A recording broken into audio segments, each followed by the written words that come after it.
Hello good morning everyone. Last lecture में हम लोगों ने डिस्कस किया था एडजस्टमेंट एंट्रीज और आज हम एडजस्टमेंट एंट्रीज का पार्ट 2 डिस्कस करेंगे इंशाल्लाह। और उससे पहले अभी एक हमारे पास एक जॉब ऐड आया है पेप्सी रावलपिंडी इस्लामाबाद ब्रांच और ये इसकी है जॉब है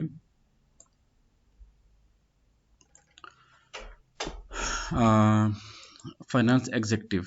इसमें की रिस्पॉन्सिबिलिटीज आप चेक कर लें। Weekly customers balances age analysis and share with higher management, daily review of credit limit to block and release of supplies to key accounts and bulk water customers. Prepare key accounts invoices after reconciling with relevant good receipt note। और ये good receipt note इसको सब please note कीजिए। और ये reconciliation. अच्छा, फिर उसके बाद आपका है customer invoices, payment queries, product wise price structure with customers. अच्छा, regular form, raising red flags on a regular basis to management about long overdue receivables, implementing and ensuring that receivable balance should not exceed from approved credit limit at any time, regular follow-up from customers for every for timely recovery of receivables, writing learning letters to customers for recovery of long overdue balances, bank reconciliation on daily basis, and posting SAP, bank wise markup conclusion, posting in a system, import cost sheet preparation and posting in SAP।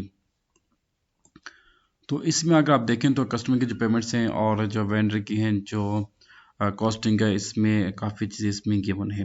ठीक है, तो यहीं से भी हमने जो आज का टॉपिक है वो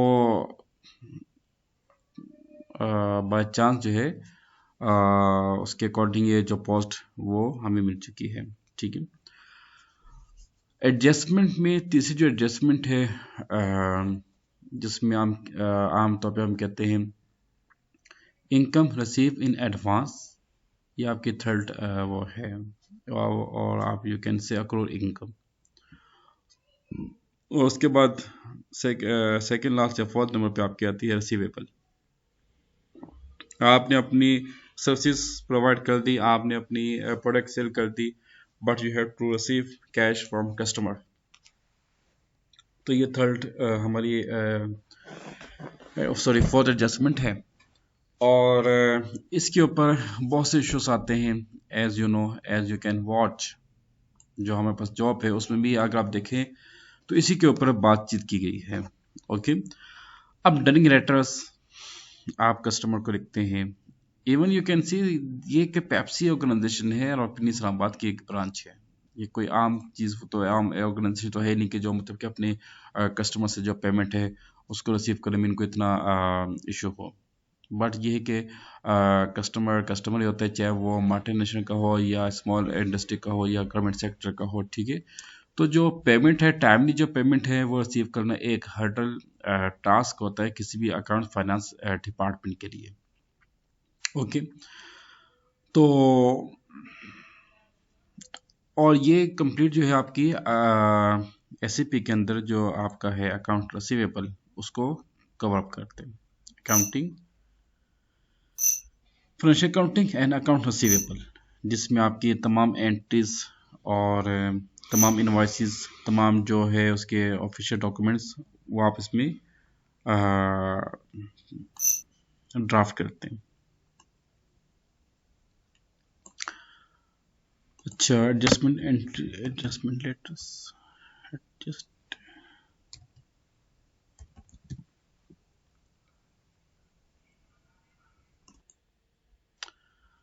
अच्छा, जो लास्ट लेक्चर में हमने डिस्कस किया था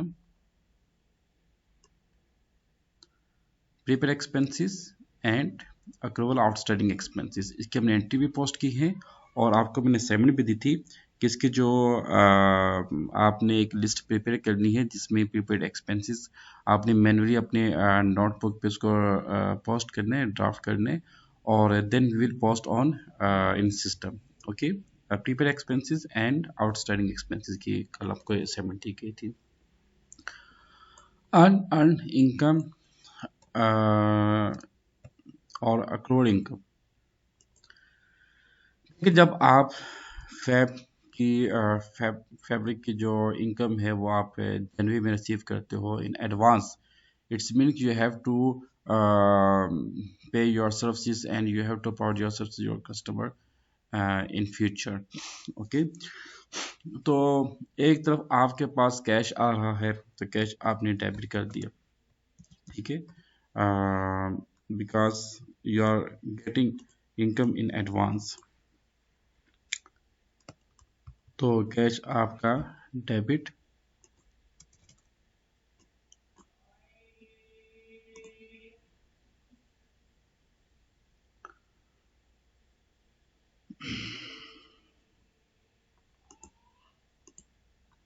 और आपके आ जाएगी। यहाँ पे आपने लिखना है अर्न इनकम,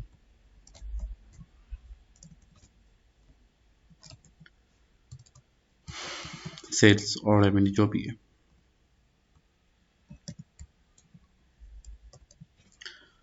और इंडस्ट्री में आमतौर पर क्या होता है कि जैसे कि हमने यहाँ पे लिख दिया ना अर्न रेवेन्यू, तो यहाँ पे आप लिखते हैं बेसिकली इसकी जो प्रोडक्ट है उसका नाम आप इसमें लिखते हैं, उस प्रोडक्ट का यहाँ पे नाम लिखा जाता है, ठीक है। क्रेडिट फॉर एग्जांपल कि जैसे कि आपने एक सर्विस प्रोवाइड की है कंसल्टेंसी की, तो यहाँ पे आप लिखेंगे अनअर्न्ड कंसल्टिंग सर्विसेज। अगर आपने कोई प्रोडक्ट प्रोवाइड की है, अगर आपने कोई प्रोडक्ट सेल की है, तो आप यहाँ पे लिखेंगे अनअर्न्ड सेल्स ब्रैकेट में बॉटल या जो भी प्रोडक्ट नेम आएगा। ओके, प्रोडक्ट नेम लास्ट में इसमें मेंशन किया जाता है, और या फिर आप जो है कस्टमर का जो प्रॉपर नेम है वो उसमें मेंशन करते हैं, ठीक है, प्रोडक्ट नेम और कस्टमर नेम, कि आपने किस पार्टिकुलर कस्टमर से पेमेंट रिसीव की है और किस पार्टिकुलर प्रोडक्ट के अगेंस्ट आपने पेमेंट रिसीव की है, ठीक है, ये इंपॉर्टेंट पॉइंट है। अच्छा, ये तो आपने पोस्ट कर दी। लेट से कि आज है 3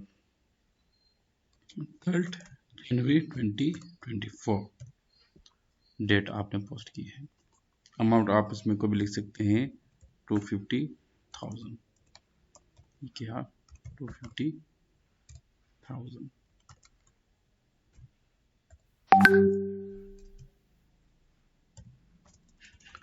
और डेट आपने यहाँ पे मेंशन कर दी।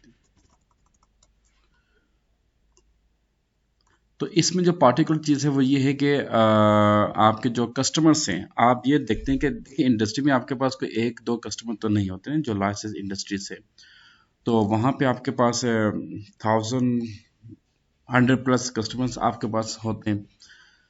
तो अब आपने ये देखना है कि आपने किस पार्टिकुलर कस्टमर से एडवांस में पेमेंट रिसीव की है, कि उसका प्रॉपर रिकॉर्ड मेंटेन किया जाएगा। ओके, और फिर आपने ये भी देखना है कि किस पार्टिकुलर कस्टमर से आपने कैश रिसीव करनी है। ओके, तो ये चीज़ें आपने देखनी है, एक तो प्रोडक्ट और कस्टमर का जो यहाँ पे नाम है स्पेसिफाइड वो आपने प्रॉपर मेंशन करना है। अच्छा, अब क्या होगा नेक्स्ट मंथ में आपने इस एंट्री को जब रिवर्स करने, राइट ऑफ करने, तो आप ये जो अनअर्न इनकम है ये आपका हो जाएगा डेबिट।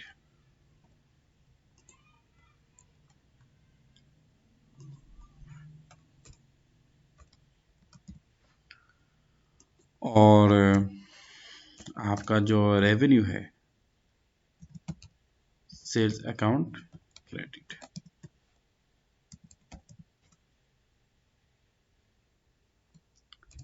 कस्टमर, अच्छा, और ये एंट्री आप कब पोस्ट करोगे? क्या 250,000, और ये एंट्री आपकी पोस्ट होगी फैब में। ओके, यू कैन से 10 और 25।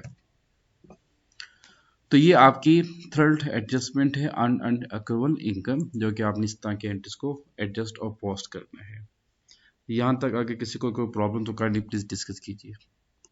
चेक क्यों रही है कि सर अगर यहाँ पे अगर हमारी सर्विसेज हो लाइक कंसल्टिंग सर्विसेज तो फिर क्या होगा। तो कंसल्टिंग सर्विसेज में भी आपके पास ऑप्शन है, या तो आप यहाँ पे उसका पार्टिकुलर कंसल्टिंग का जो सर्विसेज है उसका यहाँ पे नाम या कोड लिखोगे, या फिर पार्टिकुलर कस्टमर को मेंशन करोगे। ये कंपनीज के ऊपर डिपेंड करती हैं कि कंपनी की पॉलिसीज क्या कहती हैं। ठीक है, तो आम तौर पे इंडस्ट्रीज में ये होता है कि जो कस्टमर है उसको मेंशन किया जाता है। ठीक है, यूनिक आईडी आपकी जो है वो कस्टमर की होती है, और कस्टमर की जो यूनिक आईडी उसके मुताबिक हम देखते हैं कि कौन से प्रोडक्ट जो है आपने कस्टमर को सेल किए हैं। अच्छा, ये मैंने यहाँ पे टाइम नोट किया है फैब का।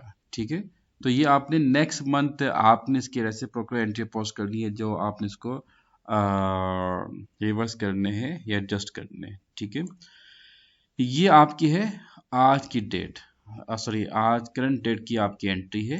आज आपने कैश रिसीव की है एडवांस में, और आपने इसको सर्विस प्रोवाइड कब करनी है, फैब में। तो जब आप ये एंट्री वो है कि जब आपने अपने कस्टमर से एडवांस में कैश ले लिया, तो कैश अकाउंट डेबिट एंड अन सेल्स अकाउंट क्रेडिट।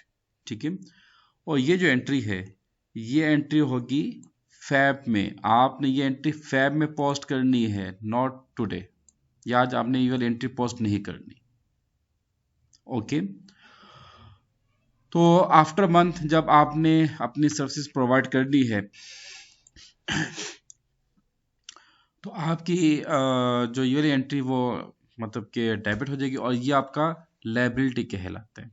ठीक है, अन इनकम जो है आपकी लायबिलिटीज कहलाती हैं। ओके, तो देखिए आपने कैश रिसीव किया, आपकी लायबिलिटी इंक्रीज हुई, भाई हमें जो है सर्विसेज प्रोवाइड करनी है कस्टमर को। This is your liability. When you provide services to your customer, then your liability will automatically decrease, and when your liability decrease you make it debit, और आपका जो इनकम है वो आपका क्रेडिट हो जाता है when you provide services, और when you provide goods products to customer for sale। तो ये एंट्री आपने फैब में पोस्ट करनी है, ये आज आपने पोस्ट नहीं करनी। अंडरस्टूड? आपकी आवाज़ काफ़ी कम आ रही है। यहाँ पे आप इसको यहाँ पे जो है ना बैंक को भी आप कर सकते हो। ठीक है, और आम तौर पे हम इसको बैंक में ही करते हैं, बैंक बैंक या नहीं सर, कैश। देखिए सर, मेन इसकी सर जो मेरी ऑब्जर्वेशन है सर, देखें जब हम अन सेल का अगला बंद हमने तो कैश ही दी है, लेकिन वो कैश डिपॉजिट करवाई गई है हमारे बैंक में। जी जी, तो इस सूरत में सर हम कैश को डेबिट करेंगे या बैंक को डेबिट करेंगे? बैंक डेबिट होगा, क्योंकि इसमें आपका यस बहुत सर। अच्छा टेक्निकल पॉइंट है, बहुत वैलिड पॉइंट है कि जब कोई कस्टमर कैश डिपॉजिट करता है बैंक में, तो हम बैंक को करेंगे कैश को करेंगे। देखिए आमतौर पे ये होता है कि कैश का जो कंसेप्ट है वो ये कि कैश इन हैंड जो आपके पास मौजूद हो। ठीक है, कैश एट बैंक वो आपका कैश एट बैंक कहलाएगा। तो अकाउंटिंग टर्म में इसको हम बैंक ही कंसिडर करते हैं, क्योंकि कैश इन हैंड का मतलब ये होता है कि जो आपका फिजिकल कैश आपके पास मौजूद हो, जो आप क्विकली इसको जो है अपनी ट्रांजैक्शंस के लिए इसको सर्कुलेट कर सके।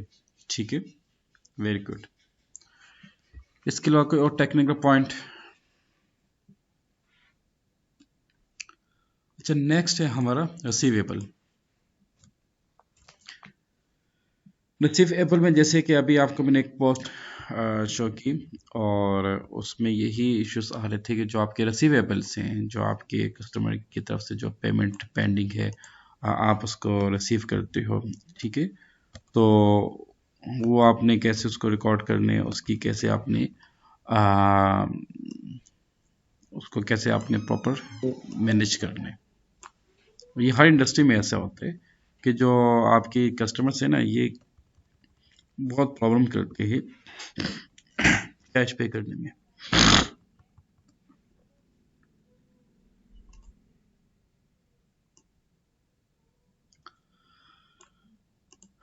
अच्छा, कोई मुझे एंट्री बता सकते हैं इसकी, ये जो क्या से कहते हैं, ये एक है आउटस्टैंडिंग सर्विस, इसको हम यहाँ पे डिलीट करते हैं क्योंकि ये कंफ्यूज कर देगी। अच्छा, रिसीवेबल में क्या होता है, लेट से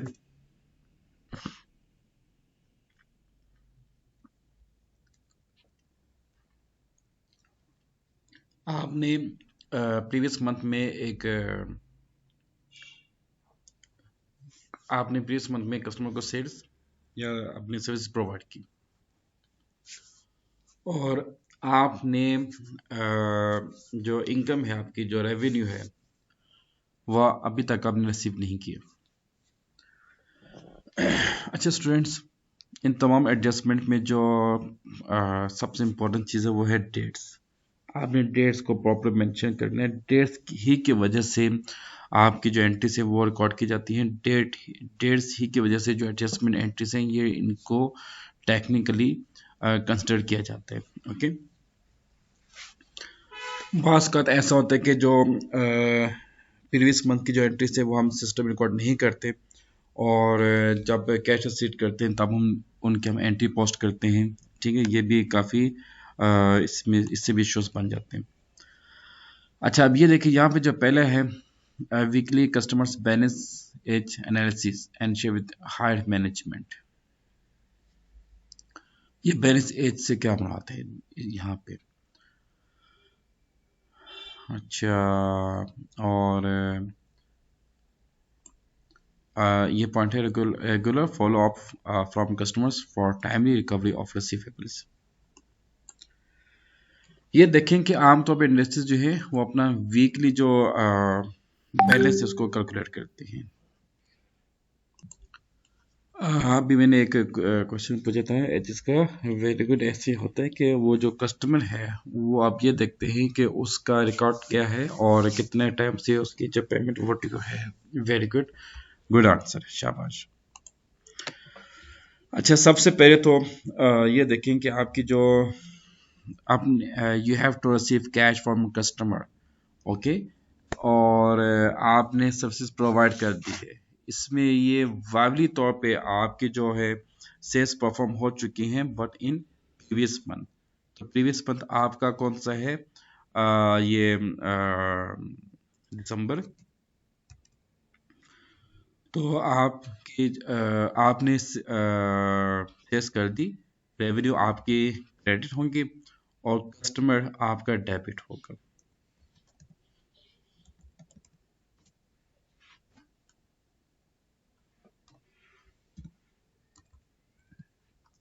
कस्टमर अकाउंट डेबिट।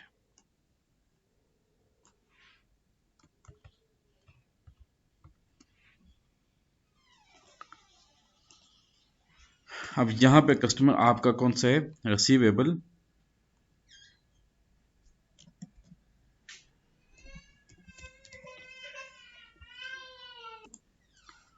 और ये आपका डेबिट।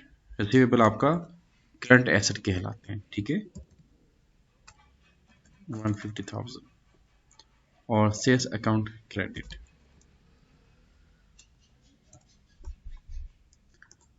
अच्छा, ये एंट्री आपने कब पोस्ट करनी है, प्रीवियस मंथ में।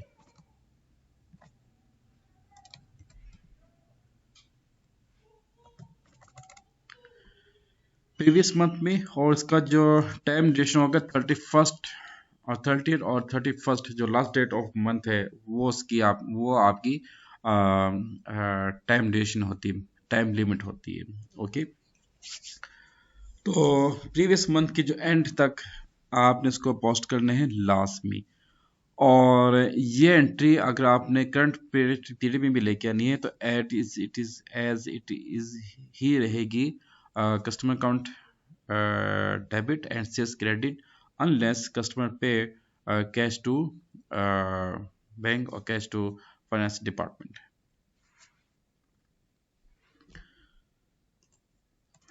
ये आप देख लें 31st, और उसके बाद जब आपने इसकी कैश रसीट जब आप इसका कैश रसीट करेंगे,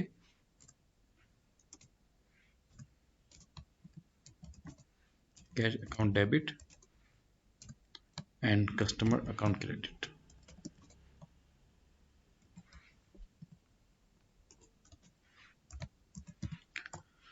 अच्छा, जिसमें एक और चीज बस का ऐसा होता है कि लेट्स से कि कस्टमर ने आपको पे करने थे 150,000, उसने आपको पे कर दिया 120,000, तो जितना कस्टमर ने आपको पे किया आपने जस्ट उतनी अमाउंट से उसको क्रेडिट करना है। ओके, लेट्स से कि यू हैव टू रिसीव 150 और कस्टमर ने आपको पे कर दिया 120,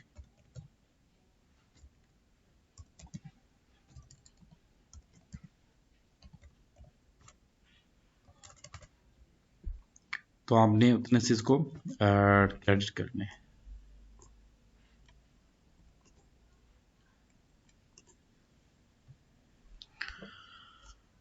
और डेट आप यहाँ पे देंगे 03 डॉट या कोई भी डेट इसमें आ सकती है, जो 3 की भी आ सकती है, या जब भी आपको प्रोवाइड करे, चाहे वो आपको 10th ऑफ जनवरी या 15 ऑफ जनवरी, जिस डेट को भी आपको पे करते हैं आपने उस डेट को उसको क्रेडिट करना है विद प्रॉपर अमाउंट। और एक और चीज ये है कि फिर आपने एक और यही एंट्री पोस्ट करनी है इसी की, ठीक है, ये बल्कि नहीं, आपने इसकी एंट्री पोस्ट नहीं करनी, और उसमें ये होगा कि जो बैलेंस होगा, जो लेजर बैलेंस होगा, ठीक है, आप ये इंशाल्लाह एससीपी के अंदर आपने नोट भी करना है, आपको एक असाइनमेंट भी दी जाएगी कि जब आप रिपोर्टिंग देखोगे ना लेजर बैलेंस, उसमें ऑटोमेटिकली कस्टमर जो है, कस्टमर यहाँ पे कितने से डेबिट हो रहा है 150,000 से, तो एससीपी के अंदर ऑटोमेटिकली आप देखेंगे कि 150,000 कस्टमर का बैलेंस है, तो 120 आपने उसमें से डिडक्ट कर दिया and customer balance will be 30,000। ये पार्टिकुलर चीज जो है इसको आपने हाईलाइट करना है एससीपी के अंदर, सिस्टम के अंदर। This point is clear. और ये चीज जो है वो इंडस्ट्रीज आपसे डिमांड करती हैं कि भाई हमें ये रिपोर्ट दें कि कस्टमर के कितने बैलेंसेस अभी हैं और उनके अभी अच्छा, ये यहाँ पे है कस्टमर रेट्स एंड डिस्काउंट, ठीक है। बॉस का आपने ये भी देखा होगा, सुना होगा कि कस्टमर से पेमेंट रिसीव करने के लिए हम उसको डिस्काउंट ऑफर करते हैं कि भाई आप इतना डिस्काउंट ले लें और हम आपको इतना जो है वो पे करेंगे, क्या उसे कहते हैं, आप अगर आप हमें इतने टाइम पीरियड के अंदर पेमेंट करते हो तो हम आपको इतना डिस्काउंट ऑफर करेंगे, ठीक है। तो फिर उसके बाद ये देखें आपके पास देते हैं रिकवरी ऑफ अवेलेबल बैलेंसेस। अच्छा, एक बार अच्छा सवाल ये आया कि अगर हमने एंट्री पोस्ट कर तो बैलेंस ऑटोमेटिकली कैलकुलेट होगा। Yes, definitely balance automatically calculate होगा, हमें कुछ भी करने की जरूरत नहीं होगी। ओके, तो यही एससीपी की खूबी है कि एससीपी के अंदर जो भी आप एंट्री पोस्ट करते हैं और उसका ऑटोमेटिकली सारा बैलेंस जो है ऑटोमेटिकली उसका कैलकुलेट किया जाता है। तो ये आपने सिर्फ 2 एंट्री पोस्ट करनी है, ये एंट्री आप पोस्ट करेंगे टाइमली। ओके, और चूंकि अभी आपका नया सिस्टम है, जो सेल कर रहे हैं, इन्वेंट्री कैसे कंट्रोल करें सर?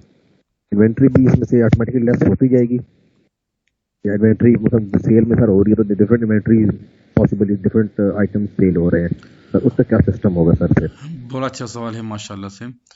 एक तो मैं एक क्लियर क्लियर कर दूं कि जब आपने ये एंट्री पोस्ट कर दी, ठीक है, पार्टिकुलर डेट्स में, याद रखिएगा ये डेट्स के ऊपर आपने फोकस करना है, ठीक है। तो सिस्टम जो कस्टमर का जो बैलेंस है वो ऑटोमेटिकली 30,000 ऑटोमेटिकली शो होगा इंशाल्लाह लेजर में। अच्छा, दूसरा ये सवाल आया कि सर अगर हम ये कस्टमर को सेल्स करते हैं तो क्या इस एंट्री से जो हमारी इन्वेंट्री है क्या वो ऑटोमेटिकली डिक्रीज होगी या नहीं होगी। बहुत अच्छा पॉइंट है। देखिए इस एंट्री से आपकी जो इन्वेंट्री है ऑटोमेटिकली डिक्रीज या इंक्रीज नहीं होगी क्योंकि यहाँ पे इन्वेंट्री का कोई जिक्र नहीं है। ओके तो अब इन्वेंट्री कहाँ से होगी। इन्वेंट्री होगी आपका जब आप जो है वेयर हाउस से आपका स्टॉक आउट होगा तब आपकी इन्वेंट्री ऑटोमेटिकली इंक्रीज या डिक्रीज होगी। I just show you one thing. ये देखें ये आपका है फाइनेंशियल अकाउंटिंग। इसमें आपका आ जाता है इनवॉइस। आपने इनवॉइस बना दी तो यहाँ पे इनवॉइस का कोई भी इन्वेंट्री के साथ ताल्लुक नहीं है, ठीक है। और इन्वेंट्री कहाँ पे होगी आपकी,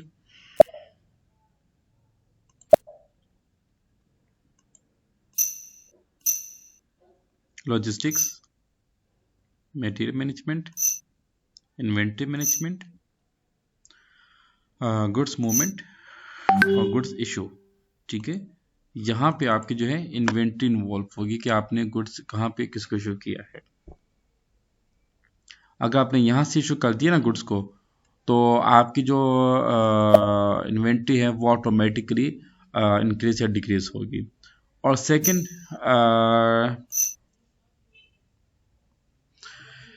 कस्टमर इनवॉइस तब बनती है जब आप सेल्स ऑर्डर प्रोवाइड करते हैं। ये इंक्वायरीज आती हैं, कोटेशन से, ऑर्डर से, ठीक है। उसके बाद आपका ये कॉन्ट्रैक्ट है और फिर उसके बाद आपकी ये शिपिंग है, ट्रांसपोर्टेशन है, बिलिंग है और फिर उसके बाद आपके जो है वो जो इन्वेंट्री या स्टॉक है, फिनिश प्रोडक्ट है, वो जब आउट होगा तब आपका इन्वेंट्री जो है बैलेंस वो काउंट किया जाएगा and then you create customer invoice. अब यहाँ पे देखें कि फाइनेंस डिपार्टमेंट का काम क्या है, कस्टमर इनवॉइसेस को क्रिएट करना, लेकिन उससे उसके मुताबिक जितने भी मॉड्यूल्स हैं, डिपार्टमेंट्स की जितने भी ट्रांजैक्शन हैं, उन तमाम ट्रांजैक्शन की सुपरविजन भी अकाउंट्स ऑफ फाइनेंस डिपार्टमेंट का ही काम है। ओके, यहाँ तक क्लियर। सवाल है सर कि जो फ्रेट आउटवर्ड होता है सेल के ऊपर वो इस बात का ना कई कंपनियां ऐड कर देती हैं सेल प्राइस के अंदर ही और बाज़ कंपनियां वो अलग उसको रखती हैं। तो सर अगर बीच में मतलब इंक्लूड करते हैं सेल प्राइस के अंदर सर वो फिर सर इसमें मेंशन करना जरूरी है। यस आप सेल फ्रेट की बात कर रहे हैं, freight inward freight outward. Freight outward sir, sale पे फ्रेट आउटवर्ड होगा ना सर, तो मैं उसकी बात कर रहा हूँ। अच्छा एक और चीज़ ये है कि जो फ्रेट कैरेज एंड फ्रेट की हम बात करते हैं, ठीक है। कैरेज हम कहते हैं डोमेस्टिक और लोकल जो ट्रांसपोर्टेशन है उसको हम कैरेज इनवर्ड या कैरेज आउटवर्ड कहते हैं। फ्रेट जो होते हैं जैसे कि आपका by air, by ship, by sea, by road, जो आपका प्रोमिनेंट कैरेज एक्सपेंस है वो आपका फ्रेट कहलाता है, ठीक है। और फ्रेट जो है ये आपका सेल के साथ इनवॉइस में भी आप इसको ऐड कर सकते हैं। अच्छा आमतौर पे क्या होता है कि जब सेल्स की जो एडजस्टमेंट है ना, आपने लेट से कि आपके पास एक आइटम है जिसकी प्राइस है मैन्युफैक्चरिंग या फैक्ट्री प्राइस है आपके या वेयर हाउस प्राइस है $150, ठीक है, और $150 और $150। अब जैसे बात है आपने कस्टमर को सेल करना है और कस्टमर आपसे कहते हैं कि मुझे आप दुबई डिलीवर करके दें, तो उसमें फैक्ट्री आपकी रावलपिंडी में है और कस्टमर आपका दुबई में है, तो आप क्या करोगे, आप उससे 150 तो नहीं लोगे ना, या 150 लेंगे, 150 तो आपकी फैक्ट्री कॉस्ट आ रही है।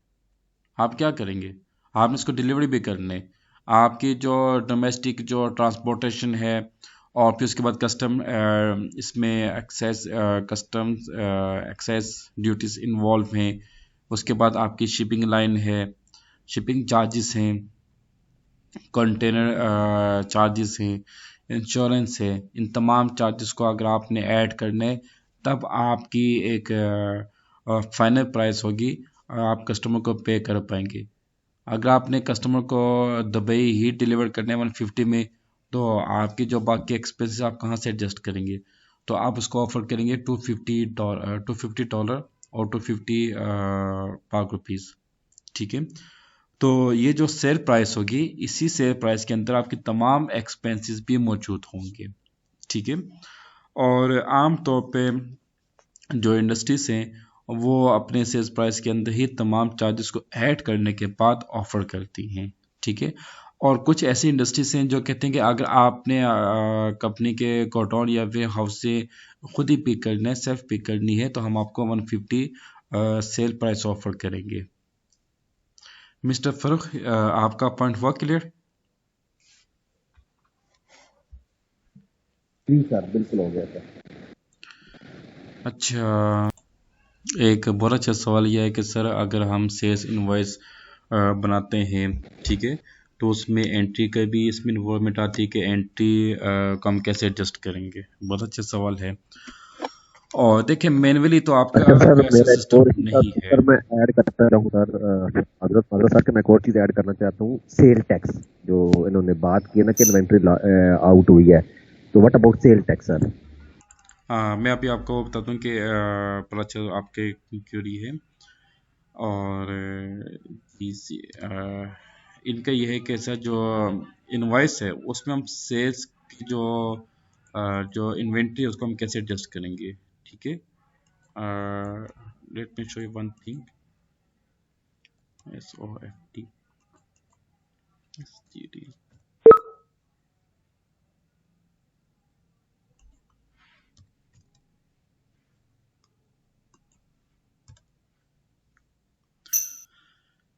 जब आपका सेल्स प्रोफार्मा बनते हैं ना, सेल ऑर्डर प्रोफार्मा बनते हैं, ठीक है, तो यहाँ पे आप अपनी तमाम जो इन्वेंट्री है, मटेरियल है, उसकी डिटेल यहाँ पे आप पहले मेंशन करते हैं। I want to make you 110 RFG।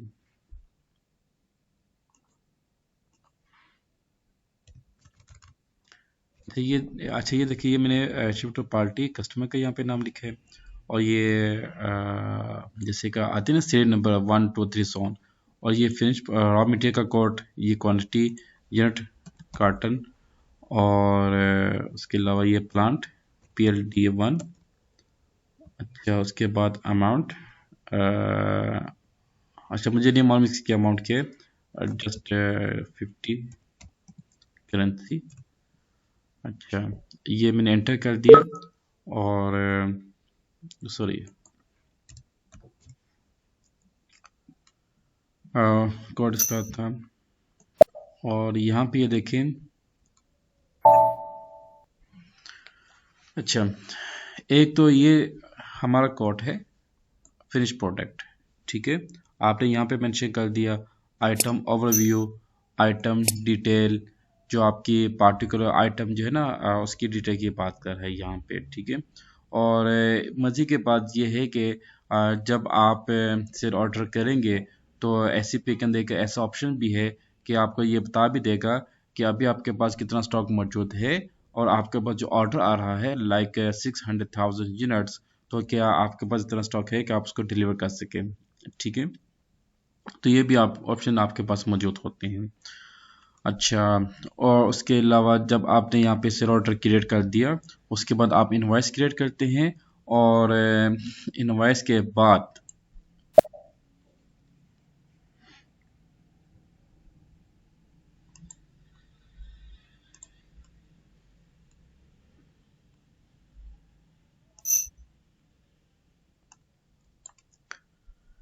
Material management, inventory management, goods movement, goods receipt, और गुड्स इशू, यहाँ से आप जो है अपनी पार्टिकुलर जो इन्वेंट्री है उसको इशू कर दोगे, और उसके बाद जो आप एंट्री पोस्ट करेंगे।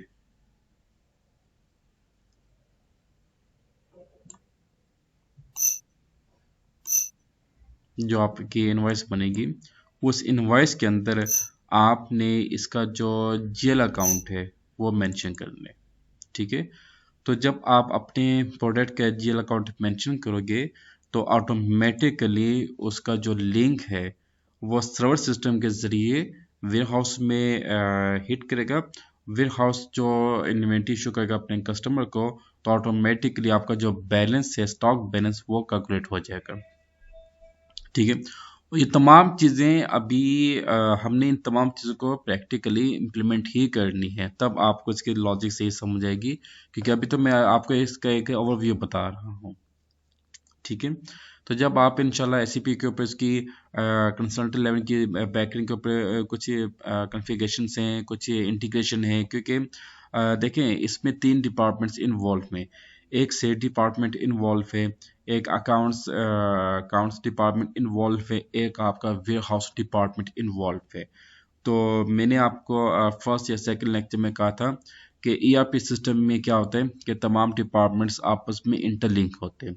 ठीक है, अगर आपने इन तमाम डिपार्टमेंट्स को इंटरलिंक किया तभी आपस में एक दूसरे के साथ जो डाटा है वो शेयर कर सकते हैं, डाटा की कम्युनिकेशन कर सकते हैं, आपस में कम्युनिकेशन कर सकते हैं। ठीक है, और डाटा जो ऑटोमेटिकली एडजस्ट हो जाएगा। सेकंड मोस्ट इम्पॉर्टेंट थिंग कि तमाम डिपार्टमेंट्स जो है आपका जो ईआरपी सर्वर सिस्टम है उसके साथ भी आपने इसको इंटरलिंक करना है। ठीक है, तो अभी ये तमाम चीज़ें आपने इन्हीं को एससीपी के ऊपर इम्प्लीमेंट करना है, यही चीज़ें आपने प्रैक्टिकल इम्प्लीमेंट करनी है, यही चीज़ें आपने एससीपी के ऊपर इसको परफॉर्म करने हैं, और यही आपका प्रैक्टिकल नॉलेज होगा इंशाल्लाह। अच्छा, यहाँ तक पॉइंट क्लियर।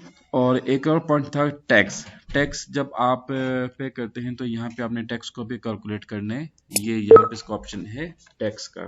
ठीक है, और नीचे ये भी कोड आ रहा है, ये टैक्स, ये तो टैक्स कोड भी हमने कॉन्फ़िगर करना है। पहले आप टैक्स कोड एससीपी के अंदर कॉन्फ़िगर करते हैं, फिर जीएसटी लगाते हैं कि भाई कितने परसेंट जीएसटी आपने वो ऐड करनी है।